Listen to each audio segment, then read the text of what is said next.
When the fire's died down and the guests are full, the only thing left to do is enjoy the company. Best done with a fresh cigar and a cold drink. This is After the Cook.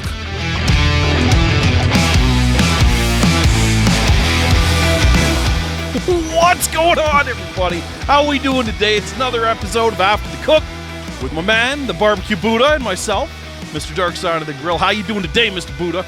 I'm hyped, dude. I'm so hyped. I'm actually feeling Canadian today. It's cold here in Florida. Very cold. Oh no! What makes I'm it cold? chilly. Look, my nipples are hard. I was gonna say, it happens one of two things: when we're together in person, and when it's a little chilly here in Florida. Those are the two things, and here we have almost both of them simultaneously. Oh, that's beautiful. See, that's fantastic. That was awkward, actually. It was awkward, wasn't it? It was a little. Have you hopped in the pool yet? No, but that's the big trend these days is like the cold water plunge first thing in the day. So to be direct, I often wake up and think about doing it, but I haven't done it yet. No, You should do it. I definitely think you should do it. Yep. Should I do it and put it on like the socials and stuff? Do you think that would be? Why wouldn't you? Do a cannonball. We know someone who likes to do cannonballs in the pool. Be a good time. We do. I think you're scheduled to come back down here. You're doing all sorts of things. You're doing an event down here at Grill and Provisions Place. We've got my book kickoff release party that's happening that you're going to be at. And We're booking, baby. I think we package you in a plane and send you off to Australia after that.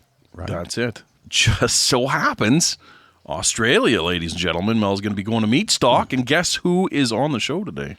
Someone from Australia. So that's going to be a good time. It's an amazing tie-in. So what are you the most excited about doing when you're in Australia other than Meat Stock? Do you have like a thing? Like you want to go see like the Sydney Opera House? No. Or go to the Outback and walk about? What are you going to do? Logistics providing and timeline providing, I really want to go to a river and fish for a species called the Jardini, the Australian Jardini. It is a breed of arowana, just like, remember my super red Asian arowanas? It's a breed of arowana that's native to Australia. And they swim across the top of the water. They're a top water species. And it would be cool to catch a pet with a fishing rod. I would really like to do that. So you would keep it alive and somehow get it back to the United States? That's absolutely impossible. If I was going to do that, it would be a small saltwater crocodile in my pocket, but we're not talking about that, are we? So you just want to catch it, see what it would be like to catch something. Exactly. Have you owned this thing before? So I've you know what it's like to have it. Yes. Is it I've legal raised them to from own one of babies these? to like great big ones, right? I've had all kinds, and it would be really wild to say like I went fishing for one of these. And there's like tons of wildlife that I'm super excited to see. I'm super excited for like the bird-eating tarantulas and stuff like that, but I hope I don't see them in a shitter. That's the one thing. Because snakes and spiders, bugs, insects, of the 10 most venomous anythings, 8 live in Australia. So like God does not like Australians apparently, because they've got... It was a penal colony, I think, back in the day. I mean, right? Australia? That's where the British shipped all their vagabonds and degenerates and the people that they didn't want. It was like a big prison. That island was a big prison, I think. So Britain sent them all of their penile entities. Yes. To the you were just talking about fishing for marijuana fish. That's right. Marijuana fish. That's right. Exactly. That's what I heard. The Australian arowana. Very cool. So yes, that's the, and I hope I get to do some agriculture stuff. I hope I get to see some cows and farms and stuff, because I guess it's quite similar to Alberta there. What part of Australia is Meat Stock? Is it in a city, or do they stick you like in the center of the country? I believe it's in Sydney, Australia, and I don't think it's right in the center. I think it's kind of to the side. The coast, yeah. All right. We'll see how that goes. And you're going with Al? In the live fire gang? Al Fragoni. Could be a good time. What are you going to be cooking in Meat Stock? What's the plan? There isn't quite a plan yet. We're flying by the seat of our pants, which is classic for me. And like when I work with Al, right? Al is a very scatterbrained squirrel type person as well. So we do some pretty sporadic, crazy things like that. So Australia is going to But I be mean, much like that. what's the goal? Are you selling Al's stuff? Are you selling your own brand? What like you? I'm an Australian person. I've bought a ticket to Meat Stock. I'm at the festival. I'm watching Jess Pryles do stuff. I'm looking at this. I'm looking at that, and all of a sudden, I stumble across Dark Side of the Grill and Al Frangoni. What are you all doing? What is the booth? What are you selling? We're selling live fire. And barbecue, big honking pieces of meat, whole proteins, whole animals, that kind of thing. Al's going to be bringing his Argentinian flair, Right. and I'm going to be bringing that Canadian. Here it goes. So Got it. So it'll be the two of you cooking on like Al's grills and stuff, the live fire type stuff. Exactly, and they have all kinds of fixtures, all kinds of neat things that we'll probably get to play with. So we'll see where that goes. Sounds great. I'll tell you what, this whole fasting thing is getting wild, man. Still doing it? Yeah, I dropped 17 pounds now. Nice. In 2 weeks, That's which fantastic. is almost scary. Yeah, it's almost scary, right? And a couple days ago, I started doing a shot of apple cider vinegar in the morning because they say it launches you into ketosis or whatever, right? Mm-hmm, and really, I just almost barf every morning. It's so gross, but it's the things that we do for I think our health. if you do apple cider vinegar and cayenne pepper, I think that's what they were trendy saying, thing and to ginger do. and turmeric. Yeah, turmeric is very powerful. That sounds disgusting. Turmeric tea. Turmeric horrible. is supposedly good for the inflammation in your body. And now, for all of our listeners, please understand that I am also, not literally, but figuratively, I'm also kind of full of shit because it's Sunday night. Right. Yesterday was Sunday night, and I went to the keg, and I had a beautiful filet mignon. Okay. Purple rare, this steak. And then I paired it with two beautiful old fashions, Eagle Rare old fashions. They were a bit put off that I wanted to put Eagle Rare in an old fashioned, but I don't care because I was chipping. You do you, but That's it. But our listeners, our astute and keen audience, may have noted that in a previous episode you said you were going to make it till January 19th when you went to New Orleans before you drank again. And but now you've snuck in two old fashions. So what was that the first time you've drank this month? And what made you break down and get Eagle Rare old fashions? Because I went halfway. And I knew that I was breaking at some point after halfway. So I figured halfway was a decent... Halfway to your goal. Is that Correct. what you're saying? And you know how I overthink things all the time. I don't want to get to the shed, have a triple captain and diet, and then get like shit-faced and belligerent, right? Did you notice with just like a couple of weeks being off the juice that a couple of old fashions did the trick? I felt warm, which is usually it would take me 6 to feel warm. So yeah, I was quite excited about that. Did it end at those two? Yeah, that was it. Because it was 8 p.m., right? The fasting thing is I still stuck to. 8 p.m., you're done. Okay. Yeah. So I was able to get a big steak, some escargot, and 2 old fashions before 8 p.m., and then at 8 p.m., lock her up, cowboy. Were you all by yourself? Haven't eaten. Did you bring the girls? Who were you dining with? Myself. Just by yourself? That's it. Which is another weird thing that I've never done much. Walk into a restaurant such as like the Keg, which is a big steakhouse, right? And then just sit down by myself and order a meal. But did you just do it just to wind down the weekend and get your head straight for the week to come? Just to finish it up and set the tone for... Anybody recognize you? Anybody come up and say, hey, that's Dark Side of the Grill? Nobody shook my hand this time. Nobody shook my hand this time. I would have. So how you doing, Buddha? Doing okay. It's weird. It's a weird cold snap here. It got warm again after the holidays, and we were enjoying typical Florida weather, but it's now back in it's like 45, 50 degrees. So it's for here, that's cold. I know it's warm for you, but for us, it's pretty chilly. So it's a fun weekend. Had visitors in from out of town. And it's the curse living in Florida. You have visitors come in from out of town. It's beautiful weather leading up to their visit, and then it gets really cold and rainy when they're here, and that's basically what we had this weekend. Oh, I'm sorry to hear that. I stole all of the sunshine when I was down there. You all had a good stretch. It was We pretty had a nice when beautiful you were stretch. here. We were on the pontoon boat. He got pulled over by the police. I did We get had, pulled over by the police. got And I pulled handled that like a champ, didn't I? You did. I was so impressed so how wanted- quickly you hooped that bag of Coke. That was... What the hell was that? Well, it was either that or go down with the ship. So I hear had to, you. I hear you. no. I almost went swimming there. I was like, and I'm out. That's it. But Yeah, I we was were like, okay. I was in And then denial. we went to this little pub and we ordered easy peel shrimp. But of course, I only ordered one order. I should have ordered 3 orders. So that sucked. But they were really good easy peel shrimp. They were. Had But fun. now you've got a game plan for the next time you're here. That's right. We're getting You know what you 38 will- pounds of stone crab. Right. 38 We'll have so pounds. much stone crab we just carry it around with us in like little knapsacks and just eat stone crab as we're driving around. I actually have an insulated fanny pack that I can bring. That gives me all kinds of visuals. Yes. It's like the boss fanny pack. It's, yeah. Right. So give me like a day in the life of that fanny pack. What's the most action it's seen? Like what kind of like little snack or something did you keep in your insulated fanny pack that saw the light of day? So here's something that you're going to learn about Mel right now. If it's It a came out of penguin, the- I'm going to punch you in the throat.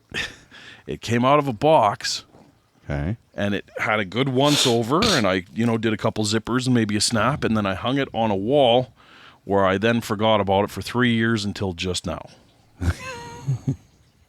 I have a lot of walls with a lot of hooks and a lot of strange things lot that of I don't stuff. even know I have until such time as someone brings it up. Yeah. Well, now how are you going to use it? Now that you've reminded yourself that you have it, are you going to take it with you to meat stock and like put those It's not the, it's not Australian the image I'm going for. arowana fish in there and try to... It's not the image I'm going for. No? No. I spent so much time picking out my sneakers and my flannels, Yeah. and I feel that fanny pack is just not going to bring it. The It way won't that I do need it. to bring it. Maybe if I got one with flames on it. Yeah, a flame fanny pack. A flaming fanny pack. Oh, you can't write this shit, can you? Yeah. No, honestly. Perfect. Right on. Yeah. Did you know that it's noon? It's 2 here. There you go. Are you What are gonna we eat doing at something noon? here? You're eating. I think we're going to have a podcast.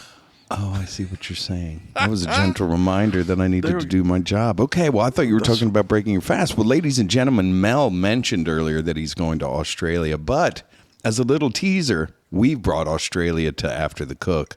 We have the one, the only, Jess Pryles joining us today on After the Cook. It's going to be exciting. I cannot wait to talk to her about her past, her present, and her future. Yes, it's going to be absolutely deadly. She's quite the beast in the barbecue world, so this is going to be a good one. Straight from Austin, Texas, by way of Australia, Jess Pryles.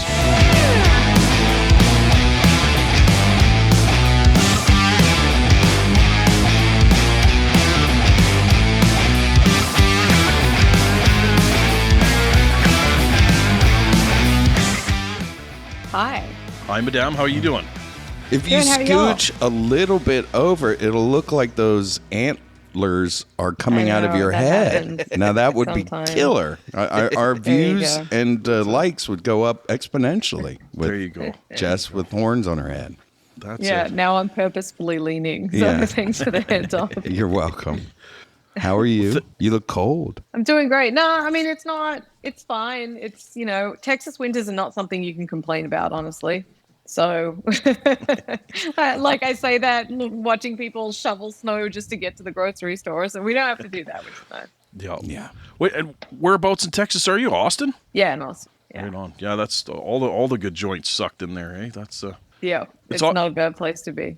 awesome you joining us. We got a ton of stuff to talk about. Right off the bat, I'd like to touch on you being from Australia and now transplanted to Austin. This all started from you just visiting, Was it? You just Yeah, visited for barbecue and that was it, eh? It just bit you, eh? Yeah, it sounds so simplistic, but I think that, those are the things that plant the seeds that grow into bigger things for us. So for me, it was just visiting Texas for the first time. And Austin 15 years ago was a very different place. And it was just a really cool spot to be. And I fell in love with the city and the vibe and the state and all of the things. And then, of course, as a tourist, you have to go and eat barbecue. And it was just this spot that I wanted to keep coming back to, maybe like your favorite vacation spot or just somewhere that makes you sort of feel things. It felt like that's where I should be. So I started coming back and learning more about barbecue. And, both those things started growing at the same time. My fascination with barbecue and cooking meat and my love for Texas. So eventually it got to the stage where it's like, all right, we should probably just move now. Yeah.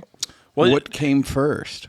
Did you visit Texas just because you were an Aussie coming to the United States and happened to visit Texas? Or were you starting to get the barbecue itch and made a beeline for Texas barbecue? Which was the first? That's a great question. It was actually just that I happened to come to Texas. Australians are very well known for being good travelers. We're so remote down there that even to get to the closest country away, to get to New Zealand, still a 4-hour flight. So we travel the world and do our thing. And, honestly, at the time, Franklin wasn't open yet. That true renaissance of barbecue hadn't happened yet. The barbecue that you would go and have were things like you'd go to Lockhart, to the historic areas. You would, some of the older school joints that unfortunately / fortunately, depending on the food, are not even existing in Austin anymore. But also at the time in Australia, we didn't have anything like that. So the Australian barbecue scene has grown significantly over the past 5 years. It's still in its infancy.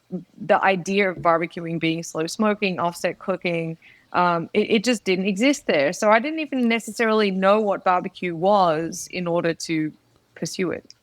Do you feel somewhat responsible for that barbecue explosion happening in Australia? Because it did sort of align with you coming here at about that time. I wouldn't say that I was responsible, but I feel like I was definitely a shepherd for the interest that was already there. So me and a guy called Jay Beaumont, who now runs Meatstock, which is the largest meat festival in the world, and Adam Roberts, who's now a famous pitmaster in his own right, we all founded the Australasian Barbecue Alliance, which was the sanctioning body down there. It was the first of its kind down there. It was the largest. It's still the largest in the Southern Hemisphere. And through coming back and forth to Texas, I was doing a lot of media interviews. I was doing a lot of events. I was definitely, I'm going to use the word shepherding again, but definitely nursing the barbecue scene in its infancy and trying to get as much information as I had to people down there.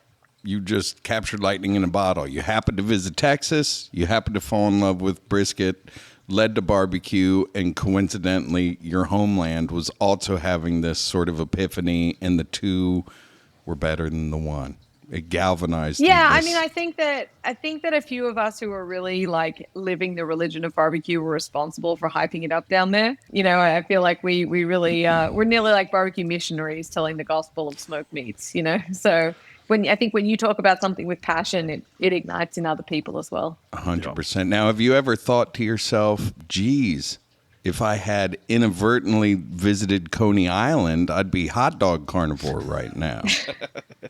I mean, the world for you could be a totally different place. No? Okay. I didn't know. I mean, you said you visited Texas and barbecue was there. Maybe, Little Italy, and you've all of a sudden, lasagna carnivore. I don't know. I'm digging a deeper hole. I've had lasagna in my life before, but I think it's just what attracts us all to barbecue, which is especially seeing in Texas, these big offset, nearly locomotive-looking smokers, heavy steel, no dials, nothing on it that is digital. Everything's analog. And how do they produce this food that tastes like this off this sort of primal smoker? And you don't kind of get that with hot dogs, Yeah. I totally feel what you're saying. So I'm up in Canada, right? Same deal. It's just coming now up here. It's starting to. Canada's always 10 years behind everything we do, so it's getting a lot cooler up here. And the barbecue's finally starting. I was doing some research on you, and I saw you had broken in about your first brisket cook, and then going back to Australia and getting your first brisket, and how talking to your butcher. explaining a tri-tip or a picanha, and they're just like blank, you know. And it's still, you see picanhas on sale.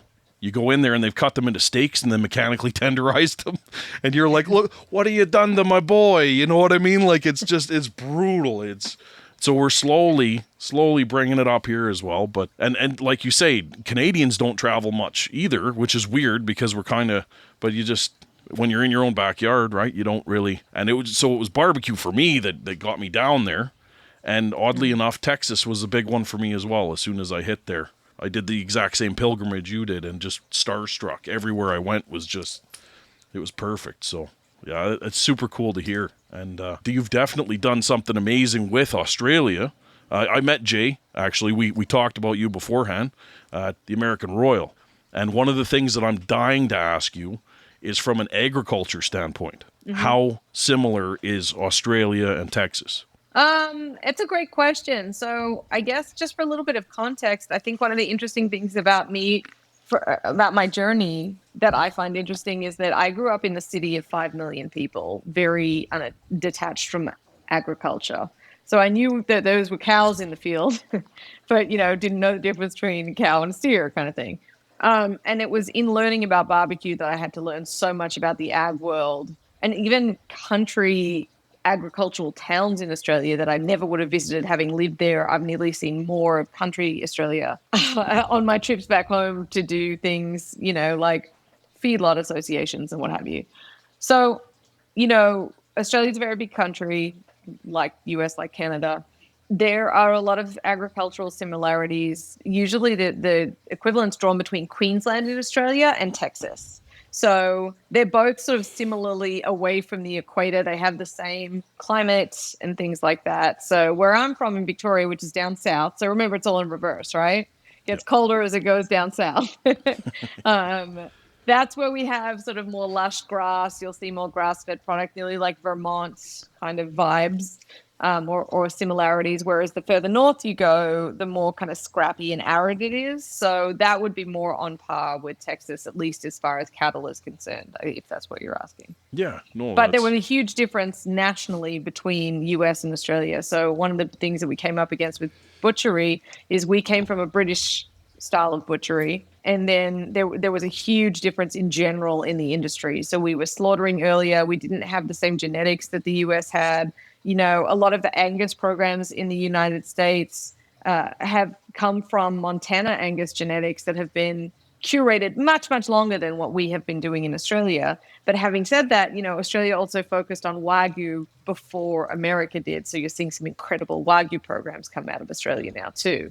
Yep. So it's definitely, we're feeding the animals a little differently. We do a lot of export in Australia as well, and you can find it now, but it's all like any meat industry anywhere in the world, supply and demand. So you're still limited. If one guy comes in and asks for a picanha, that still might not be enough for a butcher to bother learning what a picanha is. Yep. Well, this is, first of all, the Australian gold grade Wagyu is incredible. that stopped me in my tracks the first time I was comparing that to the American. I was like, this is quite impressive. Like, very that was Smoke Show in Toronto. It was incredible. So then after that, seeing that, I'm from Alberta, so Alberta beef is huge up here, and it's cycled through the world as well. It's quite similar, only we have the winters and everything else, but we have so many ranchers from Australia that come up here to our cattle expos and stuff like that, and they bring their cattle here for the awards and stuff like that. So it's actually very cool. I've spent a lot of time with ranchers from Australia just in that. I think the next 10 years is going to be wild for everybody because everyone's kind of on the same page now. And I'm really interested to see where cattle goes from here. Now that everyone's sort of doing not the same thing, everyone's focusing on their own, but they're bringing their flair of their country to the same breed. Mm-hmm. So it's really cool. It's definitely something that is super interesting, and I know you're like a scientist now, a meat scientist, right? So you must really appreciate that kind of stuff. It's definitely we're in the halcyon days. It's the golden age of beef, as far as eating quality is concerned, for sure. Are you one of the people that teach about the brisket and all of that such? I'm losing the name of that program. That would be a much better question if I remember. Probably Foodways Texas at Camp Brisket at Texas A&M University. Yeah, the Texas A&M thing. Are you involved with that? Yes, I am. So I have been the opening speaker at Brisket Camp for the past 6 years, I want to say. We just did it last weekend. Nice. So it's always Congrats. held in January. And that's pretty incredible to be a part of as well. So, and they have the brisket camp, and then in the summer they do barbecue summer camp. And it really is like a 2-day intensive course of meat nerdery where you get to eat a whole bunch of barbecue as well and meet some really cool people. So what's not to like? Right. The waiting list probably is what's not to like, but that's about it. Yeah. Oh, and of course, because of this wonderful experience you're having on the show, Mel and I are now at the top of the list of that waiting list, correct? We've punched our golden ticket right into Camp Brisket. My husband is an Aggie. He went to Texas A&M, and I had to apply for special permission for him to just come to see my talk in the first year. So it is nearly impossible to shirk the system on that. They are very, very strict. Yeah, it's worth noting. She said nearly impossible. She did not say no. I want to go on record, people, to say that.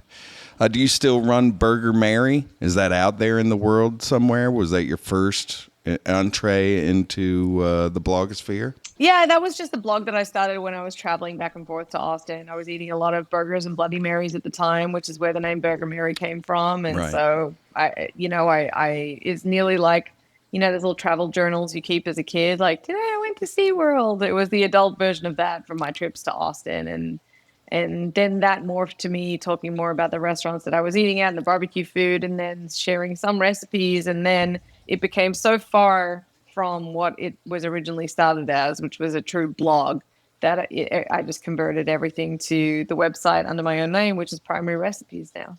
So that's what happened to Burger Mary, if anyone's wondering. I didn't kill her. She never existed. And see, just to take you back to the hot dog reference, you weren't that far away from Hot Dog Mary. Honestly, it could have been a whole different. I have to I won't let this one go, Jess. Are you an investor? Like, what's the connection with hot dogs here? That's it. No. Chris is on the Snake River Farms team, so I'm guessing that next week is probably the Waiagu hot dog push. So you never know. So the Barbecue Alliance is the equivalent of like a KCBS in Australia? Yeah. So that was the most logical place for us to start. We were looking to really build a community. There were maybe literally 5 people that were doing Texas-style barbecue, offset-style smoked food, spread through a very big country. And so it's sort of like, well, how do you bring people together? And Jay started a competition in Port Macquarie, where he's from. And, like those 5 people showed up with the smokers, and then everyone else kind of showed up with like a kettle and some crossed fingers, and they had no idea what was going on, but they loved it. And we realized that there was this community that needed to be connected, and it felt like barbecue competitions sort of occurring would be the way to do that, because you could also get people into the judging side and into the attendance side and things of that nature. So now, it's funny because Jay is obviously still connected to, we're all still the co-founders. None of us are on the board anymore because we wanted to really hand it over to the next gen. And living over here, I didn't feel like I was serving the board very well, living in another country. But it was important for us to, I don't think that none of us are really connected that much with Comp Barbecue anymore, is what I meant to say. So Jay is obviously through the comps he puts on at Meat Stock, but Adam used to compete quite a bit and doesn't. And for me, I had judged the Royal a couple of times and was involved in competition barbecue. And just for me personally, I think we all, move on and evolve. And one thing that I could never reconcile, I never competed, but it got a little bit more difficult for me as it became more competitive in Australia rather than just about the camaraderie of it, to reconcile the fact that that's not the way that any of us cook for our friends at home. And so I definitely personally like to follow the path of, food for eating sake, not competition sake, if that makes sense. we had this exact conversation with Dr. Barbecue himself, and that was my point. And I did a little bit of competition with the Dizzy Pig barbecue team out of Manassas, Virginia for a year or so, and I just didn't like it. I mean, I understood it. I saw what they were doing. I get it. You know, they're tasting so many bites, but I'm like, it just felt empty and vacuous to me. I'm like, if you have to inject every single bite with X, Y, or Z in order to compete, and what does it mean? And if you're not throwing your best cue down for people, but I do understand that is not the way a big competition could go. But I don't like it. I don't like competing. I like the camaraderie. I like the event, but I don't like the things you have to do. To me, that isn't cooking for people. It's cooking for judges, and I'm a cooking for people kind of a guy. Yeah, I think it would be cool if people could, I guess, introduce more of a traditional, nearly like a food and wine festival format or a chili cook-off format where everyone can come and try it and you just truly vote for the one that you like best without necessarily having any qualifications. It's just really hard to do. It's easy to do at a chili cook-off. It's harder to do, I guess, for other barbecue. I mean, at the end of the day, it's morphed into what it is. It grew naturally to become that. It started as just a sauce competition, KCBS did. So it led itself on its own path. It's just I'm in agreement with you. It's not something that is the way that I like to cook. So it's more that I thought, look, someone else probably serves this role better than I do, and I try and focus on other things. Yeah. Is there something uniquely Australian about your Australian Barbecue Alliance and the competitions and the culture there? Is there something different, or does it closely map to the American barbecue world? There are certain categories that make it different. So, for example, in Australia, it's very common to find pork with skin on. And so we had to start the core structure of it is very similar to the American style competitions. But it was like, well, do we allow skin? Because it was so common for them to, it with and make crackling. And crackling is one of the best things you can eat. So it was sort of in the early days, anyone who put crackling in their comp box was winning because all the judges were like, oh, this is great. And then everyone else was, that's not fair. We cook ribs. How are we supposed to do crackling? So we had some unique challenges that definitely had to be addressed. And Australia is also a big consumer of lamb protein. So lamb category was introduced as a core category. It's readily accessible and beloved. And lamb shoulder makes a great pulled meat. Yeah. Yes. Oh, I love lamb. I love lamb. Mm-hmm. Yeah. My wife is from Louisville, Kentucky, and mutton is the big barbecue item in Owensboro, Kentucky. So I've done a lot of like that black barbecue sauce that they make there that's really good, the Worcestershire base sauce with, and I use lamb because you can never find mutton. So I will use lamb and do it just like shoulder. So delicious. I've been blessed. I finally got tapped in to go to Meat Stock, so I'm headed to Sydney this year. Very excited. I'm going with Al Fragonian. It's my first time in Australia. We have 1 million transplants up here because we got the mountains in our province, so there's 1 million Australians that are snowboarder bums for like half the year, right? And it's the exact opposite. So I'm super pumped to go. I've heard 1 million stories about it. So you're doing one this year, Melbourne. correct? Yeah, Okay, I'm doing Melbourne just because that's my hometown, and so I get to visit family at the same time as going to Meat Stock, and it works really well. I've done Sydney, I've done New Zealand. I've yet to do Toowoomba. That one's new, but I'm excited to do that one day, hopefully as well. Nice. Well, if you could fill me and our listeners in on what Meat Stock is like in your own words, that'd be fantastic. Yeah, it's honestly, I'm really surprised that something doesn't exist like that in the States, but Jay's done such an incredible job of making it this unique festival. It's a 2-day festival that encompasses all things barbecue and music. And then he has also sort of started to branch out and put little octopus tentacles out into other areas. So at its core, there's a stage with bands. So you've got the music festival aspect of it. Then you have barbecue vendors, so food trucks from around the country or around the city can come and just sell to the public. You've got demos and stages going on. There's a shopping aspect to it, so you can go and people will be selling barbecue-centric goods. Market. There's usually barbecue competition associated. at the same time. And there's Butcher Wars, which is what I'm going to be hosting this year, which Jay came up with as an auxiliary, which became so popular. It's one of the main events now. Just really trying to shine a spotlight on the traditions and art of craft butchery. So not just that it's, you open some vacuum sealed packages that got sent from the factory, but the guys who can actually break down an animal and merchandise the food itself. So they compete live on stage, cutting down, half a side of pork and some lamb and stuff like that. And then I think he's even gotten into, if you just think of any basically fun adjacent thing, I think he's got barber wars. Yep. So he's got a mustache and beard competition going on. And these are all things that have grown out of just kind of listening to and watching the people who are attending the crowd and bringing in things that are complementary to the barbecue as well. And it just becomes this super fun, think about the state fair if it were just around barbecue as its core. So you can, you don't even have to know what competition barbecue is. If you do, you can walk through the teams and kind of check it out. If you want to just go for the music and happen to eat barbecue while you're there, fine. If you want to see some big names, Tuffy's done it in the past. Big Mo's been out there. It's a great opportunity for locals to meet some bigger names from the United States as well and hear from them in demos and such. It's just so fun. It's just such a fun day. Yep. And it goes from different cities? It's not always in the same space or place? It is. It just repeats in different cities every year. So you've always one in Melbourne and Sydney. There's always one in Auckland, New Zealand. And he's done, I think this is the second one in Toowoomba, which is in Queensland. Oh, so every year it'll be at each one of those cities. Correct. It's not at one of those cities one year and then the next year it's in another city. Oh, so this is a big deal. Oh yeah. Oh, yeah. No, he even started one in New Zealand, and I think last year was the first one in Brazil. Was it Brazil? Yes.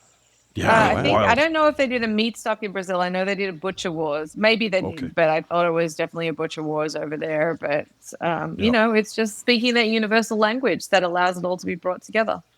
And on the Butcher Wars topic, I have to say again, I have a few friends that are on the World Butchers Challenge team for Canada, and they met you. They met you this year, and they were telling me, or in 2022, right? And they were telling me they're so excited because I've been dealing with them breaking down animals, and just with COVID, there was nothing, and they're just sitting in park, and they're just raring to go. And then when they explained to me what it was like having everything hung there, right? No refrigeration, it'll just go like it. Oh, so how did you like doing that? Because that must have been just wow. I loved it. And butchers are some of the best people that I know, honestly. And I think that they're, we don't often realize how difficult their jobs are, or rather how special their craft is, to be more specific.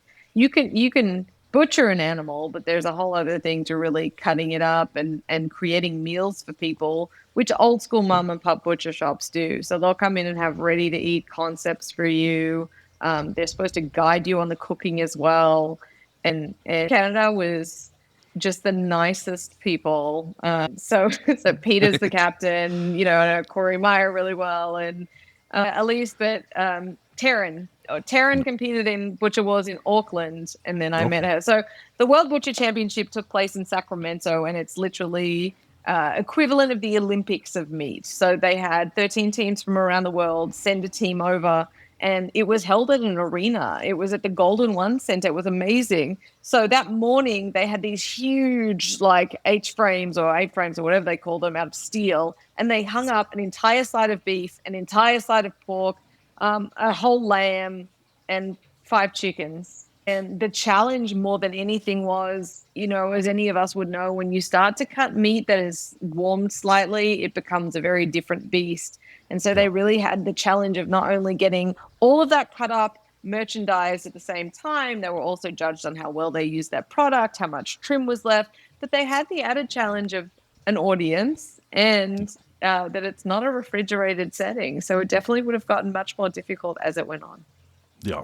And you had touched on this, one being Australian, but so Elise is a good friend of mine. We broke down a hog together, 140 pound, and we turned it into a porchetta head on. And That's just awesome. to be with her while she broke that down and deboned from the jaw right to the hips, right? It was like to see the amount of detail and work. And then when she was cinching it up, I'm like, and this is like you say, butchers are always like usually fairly honest, nice, great people that you could just sit down and have a beer with at any time. Well, I don't know if it has something to do with them having like deadly weapons and you know what I mean, but they're the person who could disappear someone the quickest, and they're also the nicest people in the city. You know what I mean? So I absolutely love that. And she's classically British trained, right? So I see a lot of that in the Australian stuff that I'm looking at. So that's really cool that you guys have that kind of. It's neat. Yeah, like you wouldn't. It's not even a thought to buy a pork roast in Australia that doesn't have the skin on, but it's nearly impossible to find in the US. Is that just a cultural thing? Yeah, For Australians, it's because they they just turn like it the into skin? crackling. Right. Yeah, but Well, it we came like from crackling the British. here too, but we don't see skin Apparently on the not pork. enough. Okay. Yeah. So Maybe so. there's a couple things that come to mind when I think of you. 3 things. It's your rub, the Hardcore Carnivore Black. That was really, I think, the first rub that used that charcoalized component to it. It looks so pretty, and it's such a great rub. Reverse sear, I feel like you were the first person to really champion that technique for cooking. May not, it may be a bad association, but I really feel like Jess brought the reverse sear thing that everybody uses all the time. And then the thing I'm seeing all over the place now is the just keep flipping. You know, you're breaking that sort of, leave the steak there and then turn it after 4 minutes and then leave the steak there, just keep flipping. So what of all of those things, or anything that I haven't mentioned, what is the thing that you do that everybody else in your swim lane would be like, that's not how you do it, but you have found that it really works for you? Probably just keep flipping. I definitely put out articles on reverse sear when I started. They got a lot of traction because I think people were getting more confident about cooking meat at that time. But just keep flipping was my personal solution past that. And so, Right. because we all learn, reverse sear, reverse sear. And then I was standing at the grill one day and I was just like, just not getting a good crust. And I found myself just naturally starting to do this just keep flipping method. And, it's like anything. One of the things that we talk about at brisket camp is an average pitmaster at a hyper successful restaurant in Texas is going to cook 7,500 briskets a year. You cannot replicate that amount of experience in the real world. And so just continually cooking steaks and experimenting with it, I think led me down the path to that just keep flipping. That's how I like steaks. And that's the other thing that no one really talks about. Like we understand that, eggs and steak are really the only 2 things that you can order how you like it at a restaurant, where you're actually given a choice of preference and doneness. And there's so much more on top of that, though. Like, I am someone who, for me to think it's an excellent steak, it has to have an excellent crust. I'm not interested in grill marks. I would rather have a flat, consistent, lovely surface, which, is another funny thing about the SCA cook-offs and the steak cook-offs that have come up, just throwing it back to competition barbecue. It has become understood, even though it's not technically a rule, that to win you must have those crosshatch grill marks on them. But if you go to high-end steakhouses like Peter Luger's, the big, like, iconic steak places, they're doing salamander, like, full crust cooking. It's kind of Outback Steakhouse that's doing the hatch, So, well, the way my experience is, you're leaving all that flavor. Anytime you're not seeing the darkness on the top of meat like that, you're missing that Maillard reaction and the flavor through the caramelization you get with the heat and the natural stuff. And so, to me, I get it. We do all the social media stuff. It looks great in pictures, blah, blah, blah, blah, blah. But when I see grill marks, I see a whole bunch of squares of no flavor. They're like, it's like tic-tac-toe of no flavor. I'm going to do an X right there because it needs more flavor. And that's the way I look at it. I think that's a great way to describe it. So that's definitely something I've been championing. And at the end of the day, I didn't invent it. I invented it in my own methods, meaning that I naturally, without influence from anybody else, started cooking in that way. But I was not the first to cook in that way. nor can anyone expect to really claim the first, given how long humans have been cooking over fire. I'm sure someone has been managing it some way or another. But I think just sometimes giving it a name, owning it, helps people assign it to you. And that's kind of what happened. But your communication style, your ability to write about it, and you were really at the forefront of social media, blogging, and this whole intersection of these worlds, and your passion, your ability to convey that. So again, I mean, it's just like in music. There's X amount of notes and X amount of chords. Everything ticks and ties right back to the Rolling Stones. I don't care, what band you are in. They did those same 3 chords 50 years ago. Same with cooking. But if you have a great style, and that's Mel and I have this conversation all the time. You may be doing a brisket video, and there's 10 billion out there. But if people like the way you communicate and you convey it, that's what you do it for. So you've done a great job with Very that true. stuff. Yeah, Thank you. I appreciate that. You're welcome. There is one thing that you have been pretty much credited for, and that was putting charcoal in a rub. Is that not correct?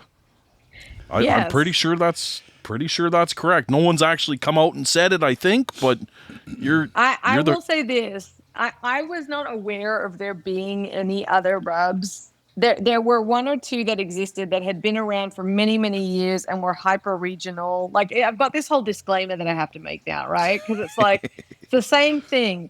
I had the idea without being influenced from anywhere else, and then set about trying to activate it. But I will definitely claim that we made it popular. Yes. If you are now familiar with charcoal rubs, it's because of Hardcore Carnivore Black. is something I'm very comfortable saying. Nearly everything else out on the market now is a copycat of what I created in 2016. That was a mighty soft flex there, young lady. That was like, you're just like I don't want to say it, but I'm going to say it. I'm definitely proud of that one. I'm definitely you should be. proud It's of a that great rub. innovation and that. Thank you. It came from a place of, I wasn't very confident as a meat cook. This is all part of the journey as well. I didn't really know which cuts to buy at the grocery store. And in learning about barbecue, I started unlocking all of this other knowledge about meat in general, grilling as well as barbecue, et cetera, et cetera. And one of the things that I struggled with that, if someone now asks me, what are your top 3 tips for grilling? Or a new griller, I'm like, well, get a decent thermometer and understand the importance of temperature. Also understand that your home setup, especially if it's a propane grill, and definitely if it's a stove on the indoors, is very different to a restaurant setup. If you haven't worked in a restaurant, which a lot of us hadn't, not everyone does a job in a kitchen, you would have no idea that they have completely different equipment, different, that functions completely differently and gets much hotter. So, I was struggling with the fact that I couldn't get a reasonable cast iron sear in my house without setting every smoke detector off. And then you realize it's because our gas stoves are not going to keep that cast iron as hot as it needs to be for that first flip. So your choice was that either you can overcook the steak if you want to get the crust that you want, or have a perfect inside with a pretty underwhelming crust. And that's kind of where that idea for black came about. It's nearly like, in some ways, training wheels, because it gets you that color without being tempted to overcook the steak. But at the end of the day, I think it's just a really good tasting rub. It's really simple. It makes your meat taste really good. It's not like it's cheating. I wouldn't say that at all. No, not at all. And plus, I just think it's the depth of flavor in it, too. The garlic notes, it's the appropriate amount of salty. So you get the aesthetic. It's black, and it gives you that nice crust. But it also is really, especially after it's been heated, the flavors that combine and come across complement the steak in particular really well. I imagine it'd go great on chicken, but you have the Hardcore Carnivore red for that. But it definitely looks great. So the question begs, is there a Hardcore Carnivore green or yellow coming out? The yellow, like curry, would be a good like rub. A green, like the chimichurri type of rub. What do you got? What's next? I leave the chimichurris up to Al because he does a great job with that. But, something you said is actually really interesting that not a lot of people recognize, which is you mentioned what it tastes like after it's been cooked. And something I always find amusing when people go in to buy rubs in stores or, they have access to it, they'll take a pinch and try it out of the bottle. Tells you nothing. Tells you nothing. I mean, first of all, Nothing. Your pinch is probably not going to get an equal distribution of the Of whatever's in size, there, coarseness, and right. variety of ingredients Yeah. that comprise that rub, and which one is hitting your tongue first. But then, Mm-hmm. for me, there's a sharpness to it that gets softened during cooking that changes the flavor profile. So it'll let you know if there's any ingredients that you don't like in there. Like if you don't like cumin, you can learn that immediately. But even no, there's that, not. like, mellows and blends well. I mean, you can't know anything without cooking. It gives you a point in the right direction, Yeah. but mostly you just get salt or sugar when you taste a rub in that way. So to really know what it's going to do is seeing how it fuses with time and heat and the protein. That I think Very is much good. so. Very much so. So one thing, this is kind of cool talking to you and thinking about this is that you're a woman. But I don't even think about that. Like I had to think about that all the way through almost at the end. But early on when you were breaking into this industry and world, that must have been a really big deal and it must have offered some challenges for you. So like I'm constantly being corrected by my wife. I can't say like he's a handyman. He's a handy person, So I'm trying to be, more. But for you coming into the I had to throw that one in for Debbie. Sorry about that. I hear you. For you, though, cracking into this traditionally male-dominated world, especially back in 2015, what was that challenge like for you? And what do you feel like? We've talked about what you've done for the rubs, what you've done for the industry, your homeland of Australia.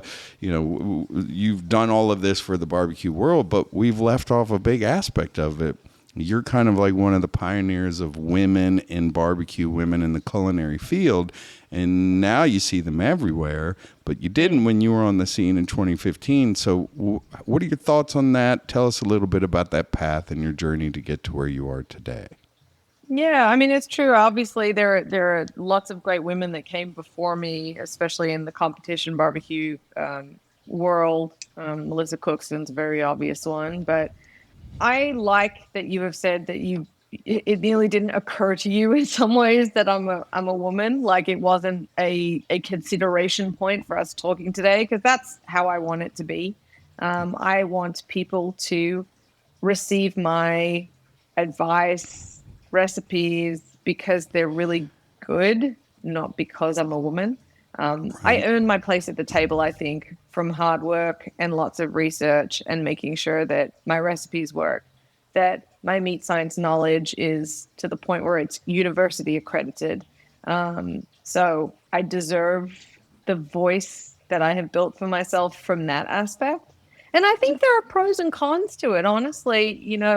I think one of the things that we've seen now, I agree with you, and it's wonderful to see, there's a significant amount of women in the barbecue and grilling space now. Honestly, I think one of the biggest facilitators of that was the invention of the pellet grill.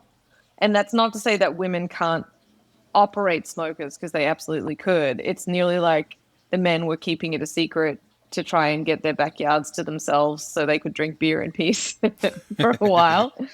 But it's with how the I pellet grill raised being my so- children, Jess. It's Right. how I got through the 18 years of turmoil of raising children in my life. So thank goodness for the pits and the beers. Well, and conversely, I don't say that as a negative thing. I think that it was also the women telling the men to get out of the kitchen because they've got this. It's nearly like that safe space for each person, or that personal space. I think about it, I live here with my husband, and the only room in the house that is mine, technically, is my closet. We share a bathroom, we share a bedroom, we share an office, we share everywhere else in the house.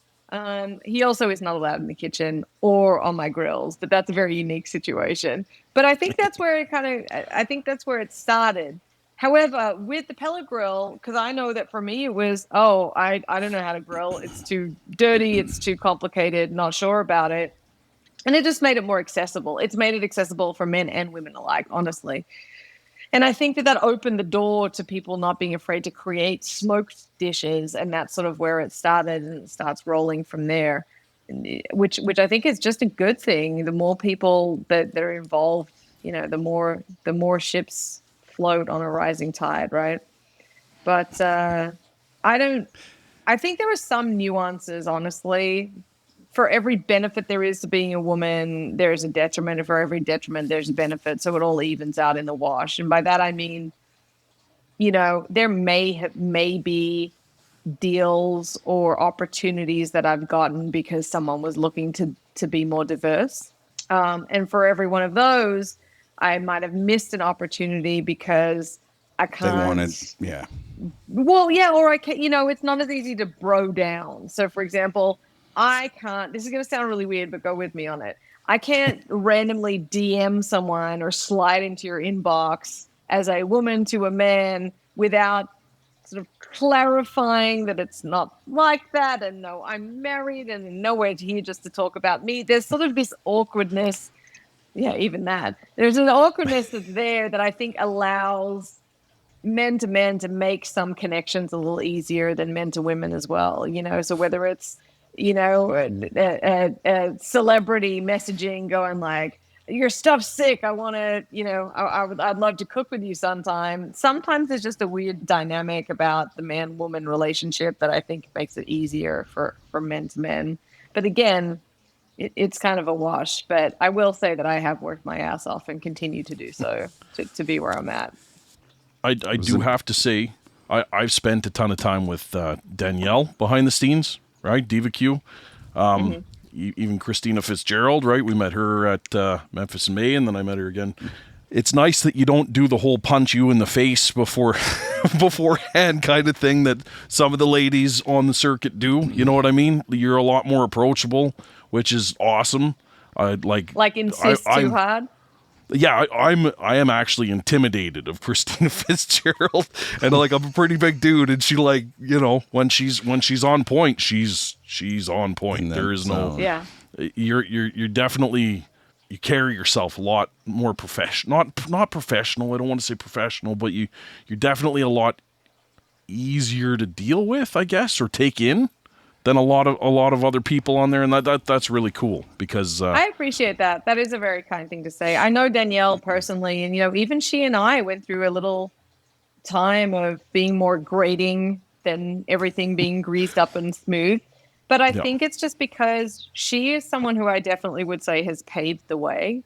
And I think that she had to deal with such adversity that it probably caused her to steel herself to that extent where people feel intimidated. And I'm grateful to her for allowing folks like me and even the next generation to be able to walk into the space without having to prove ourselves. And so I think what you're saying is like a great testament to the fact that I think it's super neat. Everyone's like, oh, what do you think about what you do? I'm like, well, I'm a woman from another country who moved to Texas to teach mainly men how to cook. Yeah. Yeah. I would say that people have been pretty receptive to it. If people didn't want to learn from me, I would probably be back in Australia by now, That's one thing I do have to say about Texas, because every time I go there, I stay with Al, and I do the whole tour all the time. I do the pilgrimage, and it's Texas is not nearly as hard as people say they are. They let me in, and bring me right into the kitchen wherever I go, everywhere I go. They're the most welcoming, kind, polite people. I think Canadians were just, you could be delivering a parcel for UPS, and all of a sudden you're sitting on my couch having a coffee. That's how we. And Texas is much the same, right? It's. I've really loved it. Texans like anyone who loves Texas. So when you're coming to Texas to explore barbecue, they're willing to show you. Texans do not gatekeep. They're like, you want to come here and drink beer, shoot guns, and drink and eat barbecue, rock and roll. I'm sitting in not all at the same time, mind you. I bet it's been done all at the same time. That would be the true competition at the next meat stock, is how you do all that right at the same time. I love it. Is your husband Australian or is he American? No, my husband's Texan. He is a big old Texan, and he has had to get used to my accent over the years. He smiled politely a lot in our first year of dating when he couldn't really understand what I was saying. But he gets Have it you now. have you softened a little of the Australian accent and taken on some of the drawl that is known as Texan? Yes, I say y'all natively now. It's very natural to me. But one cool thing both Australians and Texans say is "I reckon." So that's something Australians say. So like, I reckon that would be a good thing to cook up. You know, everyone's like, "Oh, you're so Texan now." I'm like, except that's hyper Australian. So Yeah, sure. I get it. I always love when my wife, who's from Louisville, Kentucky, throws in the all y'all. It's all happening now when you get all y'all. That's all y'all need to come in here right now. It's time to eat. Oh, dang. All y'all. Okay, that's so serious. in our closing moments, other than Yes. thanking you profusely to spend an hour of your time with us here and avoiding the antlers from appearing out of the back of your head the entire time, you were very aware of that, and I appreciate that. Sure. What's next for you? We've talked about all the great, amazing things that you have done and that you are doing, but it's a new year. It's a new you. What are you doing next, Jess? Oh my goodness. There's always something on the bubble on the back burners, and in the immediate, I'm headed to the Shed next week for their SCA cook-off, and then I'm going hunting this week, and then immediately after that, I'll be at CattleCon in New Orleans. So there's a lot of speaking engagements. I'm going to Meat Stock. I'm still obviously always looking to see if we need what kind of new hardcore carnivore products we should bring to the line. So there's always something going on. I always have a planner at my desk with a million sticky notes everywhere of stuff happening. I hope to do a lot more classes this year. I actually didn't do any classes. I did demos last year, but no classes. And it will be cool to get back into that because it's been a little break from the circuit. But yeah, I love having a full calendar. It keeps me very, very happy. And then one thing, I always think about it from that aspect. I know I'm talking more than you wanted me to, but I think of it in terms of like what's coming up on the calendar. But realistically, I also have to stay home and film content. I think I undervalue how much time that takes, and so I'm definitely going to be doing that a lot too. Yeah, that's awesome. Well, if we see a Hardcore Carnivore green or yellow, do I get any kind of like monthly stipend from you for that? Okay, I just want to make sure. I give you my commitment here. That is awesome. Well, that's awesome. You are an amazing person, a true trailblazer in the industry. I cannot wait to meet you in person one of these days. It sounds like Mel's going to be meeting you next week because he's going to be a judge at the Shed too. Awesome. So right on. I'll see you you will have to hook up. Yeah, that'll be wicked. That'll be great. Thank you so much for spending the time with us today. It was a great show. I can't wait for this to air and all of our fans and people to hear all about you. Thank y'all so much. I loved y'all's questions. It was really fun to chat. Awesome. Thank you. Absolutely awesome. Have a wonderful day.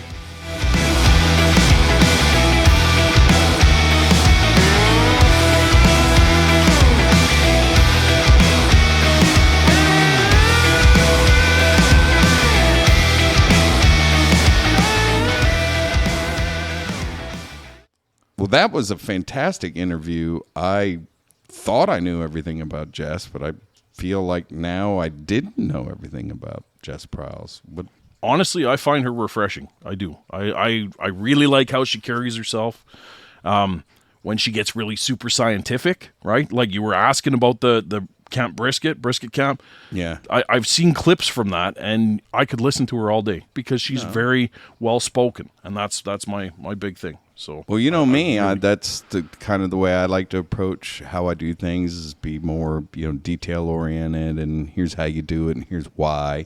And I like that about her. So the videos and stuff, I mean, she doesn't mess around when it comes to butchering and her knowledge of meats. And also, I thought it was really cool the way, I didn't call her on it during the interview, but she also softly flexed again when she was like, well, my meat knowledge is so much, I'm accredited from at the university level. I mean, that's her. She is very knowledgeable in that way and can convey it in a way where people understand and learn. And that's a great combination. I really enjoyed 100%. that talk. Yeah. 100%. Well, that was a great podcast. I really enjoyed having her as a guest. I do have to stress to our listeners, to anybody tuning in, anybody that hasn't clicked subscribe yet, make sure you hit subscribe, hit the bell, do the things, get all the things done. Hit us up on Spotify and Apple, whatever. You know, put some like comments what you're down. hearing, you need to subscribe so you can hear more. This is just the start. 100%. What's funny about this is these are our early episodes, and I can't wait for people to go, God, listen to the way your show is now. And these are the early episodes. This is our pioneering days. We are on the Oregon Trail of podcasting. That's it. Now make sure also you hit us up and let us know what we could be doing better, what you want to see, what you enjoy, right? If you want us to have a 2-minute segment about penguin meat every single episode, we'll do it. I don't care. I'm totally down with it. I'm easy breezy, beautiful cover girl. That's it. Let's get it going. So, all right, brother. Well, as always, the best part about filming an episode is spending a couple of hours with you. So thank you for hanging out with me again, brother Mel. Cheers, man. This has been great. I cannot wait to do it again very soon. Yep. And yeah, happy trails, brother. All right, brother.